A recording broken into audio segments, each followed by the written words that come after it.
और नागिनों की वजह से, मोबाइल की वजह से। याद रखना, शौहर अपनी बीवी को 50,000 का मोबाइल देने की बजाय, स्मार्ट मोबाइल देने की बजाय 5 लाख का जेवर दिला दे, लेकिन 50,000 का मोबाइल, 5,000 का मोबाइल स्मार्ट देने की बजाय 50,000 का जेवर दे। मोबाइल ज़हर कातिल है। शायद औरतों को बुरा भी लगेगा, लेकिन लश्कर जो लगाता है दुश्मन नहीं। अभी चंद दिन पहले ही मेरे एक दोस्त के साथ में बैठा हुआ था। उसने मुझे कहा, अल्लाह मुझे कहा कि हमारे खानदान की एक औरत थी, बहू, जो कभी घर से बाहर भी नहीं निकली, लेकिन घर वाले शादी में गए थे और वो किसी लड़के के साथ भाग गई।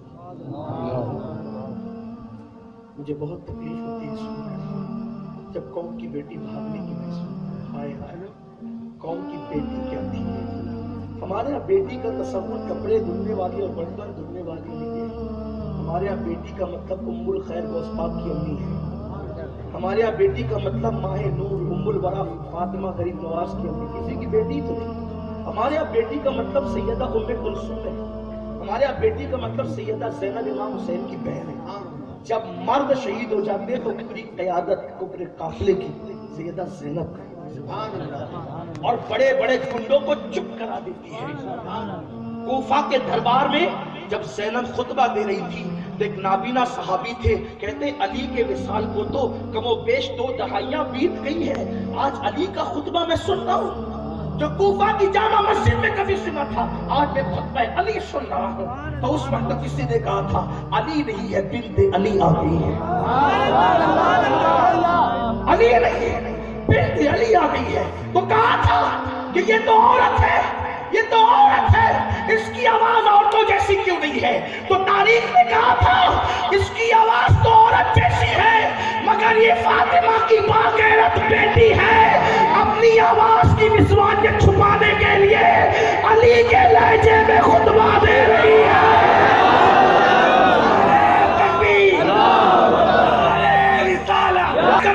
खींचा है कि दरबार में बोली भी तो लहजे में अली के, दरबार में बोली भी तो लहजे में अली के। ज़ैनब ने किसी हाल में पर्दा नहीं किया। हम बेटी को इस कैफियत में जान, हमारे यहाँ बेटी ज़ैनब है, हमारे यहाँ बेटी सकीना है, हमारे यहाँ बेटी उम्मे कुलसूम है, हमारे यहाँ बेटी नफीसा मिस्री है, हमारे यहाँ बेटी राबिया बसरी है, हमारे यहाँ बेटियों का मकाम बिन्ते सिद्दीक आयशा सिद्दीका। इस कौम ने बेटी की हैसियत रखती है। हफ्सा इस कौम में बेटी का मकाम है। वो किसी बाप की बेटियां ही तो थी। जब हम सुनते कि किसी बेटी ने किसी जवान का हाथ पकड़ कर आबरू का सौदा किया, तो उस वक्त हमारे दिलों पर आरे चलते हैं।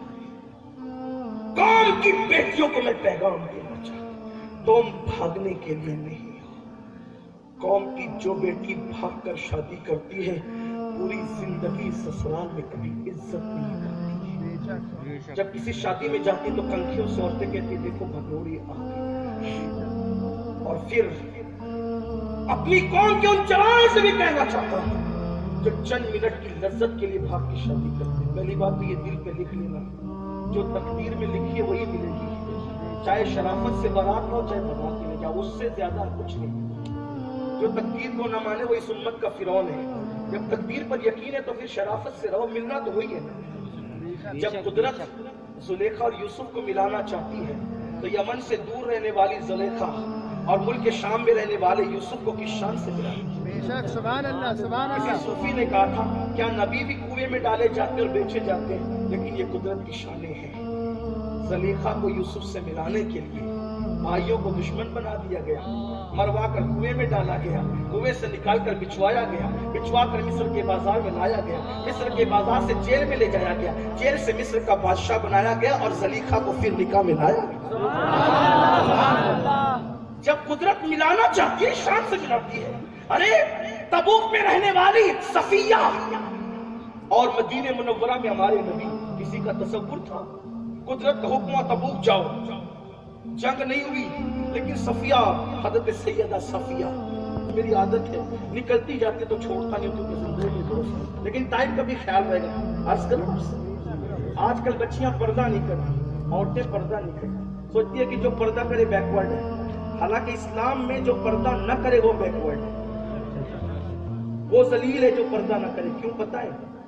इस्लाम में जब आजादी और कनीजों का दौर था तो आजाद औरत को और कनीज को, कनीज के जानते ना, वो बिकने वाली औरतें, खरीदी हुई औरतें, उसे कनीज कहते हैं। उन्हें खरीदा जाता था, बेचा जाता बाजार में, उनके मुंह खोल के चीर के देखे जाते थे। और कनीजों से बगैर निकाह के वती जायज ठीक है, बल्कि अगर कनीजों का दौर लौट आए तो वो सारे अहकामात लौट आए, क्योंकि कनीजों का हुक्म अभी मंसूख नहीं, लेकिन अब इसकी तरफ नहीं जाता। लेकिन ये औरत आजाद है, इज्जतदार घराने की, या कनीज है, बेची और खरीदी जाने वाली। दोनों में फर्क क्या था? जिसको पर्दे में देखते थे समझ जाते थे ये आजाद है, जिसको बेपर्दा देख के समझ जाते थे कनीज है। सहाबा किराम का इख्तिलाफ हुआ इस बात में कि हुजूर अलैहिस्सलाम ने हजरत सफिया जो तबूक की जंगी कैदी की हैसियत से मिली है, उनसे हुजूर ने निकाह किया है या बहसियत कनीज रखा है? क्या है? सफिया, सैयदा सफिया, उनसे हुजूर ने निकाह किया है, बीवी बनाया है या कनीज बनाया है? जब गुफ्तगू हुई तो किसी ने कहा निकाह किया, किसी ने कहा कनीज बनाया। साहबे किराम ने कहा अभी पता चल जाएगा। अगर हुजूर ने सफिया से पर्दा करवा लिया तो समझ जाना हुजूर की बीवी है, और अगर पर्दा न कराया, बेपर्दा रखा, समझ जाना कनीज। यानी हमारी अब पर्दे में रखने वाली और रहने वाली औरतें इज्जतदार है, भागने वालियों को इज्जत नहीं है। और अपने जवानों से कहता हूं सुन लो, जो लड़की तुम्हारी मोहब्बत की खातिर अपने माँ बाप को रुला दे और उनके साथ गद्दारी और बेवफाई करे, जब कोई तुमसे बेहतर मिलेगा वो तुम्हारे साथ भी गद्दारी और बेवफाई करेगी। बेवफा की पहचान ये है, तवज्जो करना, मजहब कोई भी हो, मसलब कोई भी हो, बावफा और बेवफा को पहचानने का तरीका ये बताया जा रहा है कि जो अपने माँ बाप से वफा करे वो सबका वफादार हो सकता है, जो माँ बाप से वफा न करे वो किसी का वफादार नहीं हो सकता। मेरे उस्ताद ने मुझे वसीयत की थी, बेटे अगर किसी से दोस्ती करना तो पहले मालूम करना माँ बाप के साथ इसका रवैया कैसा है, क्योंकि जो माँ बाप का न हो वो किसी का न हो सकेगा। और कौम की भोली भाली मासूम बेटियों से कहना चाहता हूँ, मेरी कौम की बेटी, इश्क मोहब्बत के नाम पे जो लड़के तुम्हें वर्गलाते हैं और कभी कभी तुम फोन पे बात करते करते फिसल जाती हो और मोहब्बत के नाम पर जो है वो उनके दामे फरेब में आकर अपना हाथ उनके हाथ में दे देती हो। मेरी अजीज बेटी, मेरी अजीज बहन, सुन, आज के लड़कों का अंदाज भौरों की तरह है, जैसे भौरा खिलते हुए गुलाब का रस चूस कर फिर कभी उसकी तरफ नहीं जाता बल्कि नए फूल की तरफ रुख करता है। आज के लोगों का हाल यही है। मेरी बहन, जिसे इश्क होता है वो आबरू नहीं लूटता बल्कि जान दे के आबरू बचाता है। ये कैसा इश्क है कि तुम्हारी आबरू लूटी जा रही है और तुम भोले भाले अंदाज से फिसल रही हो। याद रखना मेरी बहन, अगर जो लड़का तेरे लिए कहता है ना कि मैं तेरे लिए कुछ भी कर सकता हूँ, आसमान के तारे तोड़कर तेरे कदमों में बिछा सकता हूँ, अगर वाकई उसके दिल में मोहब्बत होती तो वो तुझसे पहले अपनी दूध पिलाने वाली माँ से प्यार करता। जो माँ से प्यार न कर सका वो तुझसे क्या प्यार करेगा? जो बहन से प्यार न कर सका वो तुझसे क्या प्यार करेगा? जिसके दिल में माँ बहन का प्यार न हो और जिसके दिल में माँ बहन का प्यार हो वो कभी किसी और की बहन पर नजर नहीं उठा सकता वालगी के साथ, वो कभी किसी की बहन को छेड़ नहीं सकता। मेरे आका सल्लल्लाहु अलैहि वसल्लम के दीवानों, तो याद रखना, जिस लड़की ने माँ बाप से गद्दारी की वो तुम्हारे साथ कभी वफा नहीं कर सकती। और मेरी कौम की बेटी, जो अपने माँ बाप से गद्दारी करे, जो लड़का तेरे लिए, वो तेरे साथ कभी वफा नहीं कर सकता। तकदीर में जो लिखी है वही मिलके रहेगी और तकदीर में जो लिखा है वही शोहर मिलके रहेगा। अरे बिल्किस कहाँ रहती है, सुलेमान अलैहिस्सलाम कहाँ रहते हैं? मिलाया कैसे? सिर्फ एक परिंदे की वजह से, हुदहुद की वजह से उसे मिलाने की शान आती है। इसलिए कौम की बेटियों को पैगाम दिया जाता है हया से रहो। तो अर्ज कर रहा था, ये मोबाइल ने बड़ा नुकसान किया। बेटियों को मोबाइल मत दो, बीवियों को मत दो। घर के अंदर अगर मोबाइल रखना जरूरी है तो घर की बूढ़ी औरतों के पास रहे, पहले वो फोन रिसीव करे और फिर जब ये बात तहकीक से साबित हो जाए कि किसी घर के आदमी का फोन है, तभी दूसरे घर की जवान बेटियों को, दोनों को फोन दिया जाए। ये फोन ने बिगाड़ पैदा किया। तो मेरे उस दोस्त ने कहा कि हमारे घर की एक बहू भाग गई, जबकि घर के बाहर कभी नहीं निकली। मैंने कहा घर के बाहर नहीं निकली तो भागी कैसे?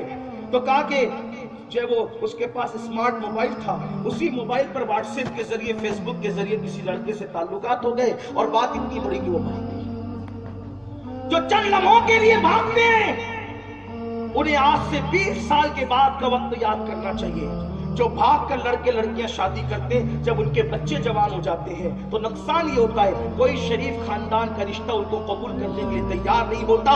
लोग कहते हैं जिसकी माँ ने भाग के शादी की उसकी बेटी कहां से शरीफ हो सकती है, जिसके बाप ने भगा के शादी की उसका बेटा कैसे शरीफ हो सकता है। इसलिए अपनी नस्ब की खातिर, अपनी नस्सानियत की खातिर अपने बच्चों के मुस्तकबिल को बर्बाद मत करो, अपने बच्चों के मुस्तकबिल को तबाह मत करो। तो मेरे आका अलैहिस्सलाम के दीवानों, चले बात समेटते हैं कि सैयदा फातिमा ज़हरा सलामुल्लाह अलैहा का जिक्र चल रहा था और बात अब इख्तिताम को पहुंचती, बात खत्म होती है। अल्लाह के रसूल ने पूछा औरत के लिए सबसे बेहतरीन चीज क्या है?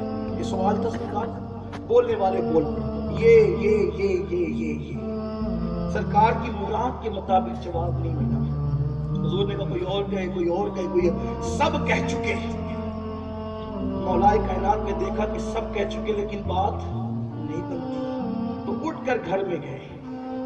सैयदा ने पूछा अली अफसरदगी के आसार को चेहरे पे कहा, हाँ आज हुजूर ने ऐसा सवाल किया है कि उसका जवाब कोई दे नहीं पा रहा, हुजूर की मुराद के ऊपर कहा क्या पूछे।